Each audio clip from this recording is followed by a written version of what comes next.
Oh, I love playing Benji. Benji's fun because he's kind of, you know, obviously he started out as being,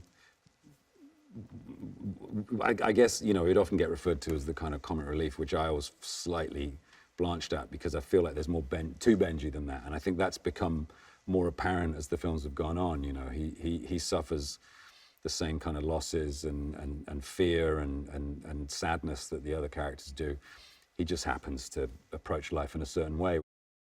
One of the most enjoyable things about being part of this franchise is getting to travel all around the world.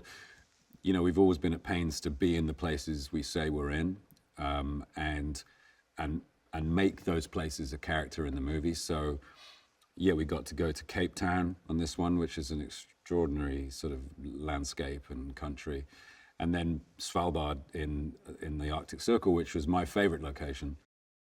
I think Mission Impossible has always been about authenticity. I mean, you know, aside from the stunts being real, which we've always been at pains to do, you know, particularly for Tom to do the things he does, but also that authenticity extends to where we shoot it and how we shoot it. And McHugh is always keen to go to places and find the story in those places, let the story be told to us by the places. And you can't do that unless you go to those places for real, which we do. So, you know, I've been all over the world with Mission Impossible, and it's been such an adventure for me. Having been on these films for 18 years, if I had Tom was going to jump into the mouth of a cloned T-Rex, I'd probably go, yeah. It doesn't surprise me anymore. If he said he was going to jump off the moon, I'd be like, okay. I think the audience can expect stuff they've never seen done for real before.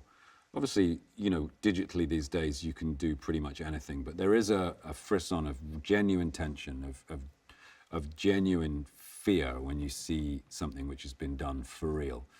And so everything that you see in this movie is generally speaking, it's done for real. And I think this will be just something that you've never seen in a submarine movie before.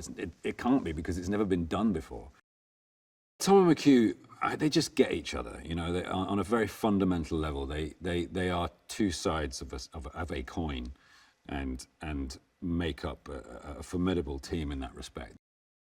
McHugh has one of the most keen understandings of this kind of storytelling.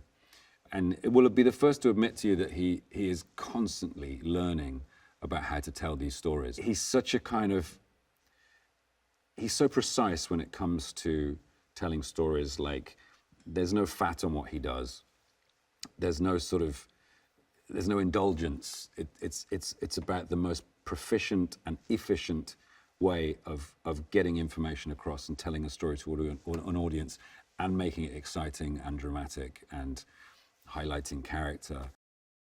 Another great thing about McHugh as a director is that he's always felt the weight of everything that's gone before as part of a continuing story and wanted to make sure that was felt. And so this film, retroactively, but no less brilliantly, ties everything together in a way that makes it feel like we were planning this from day one.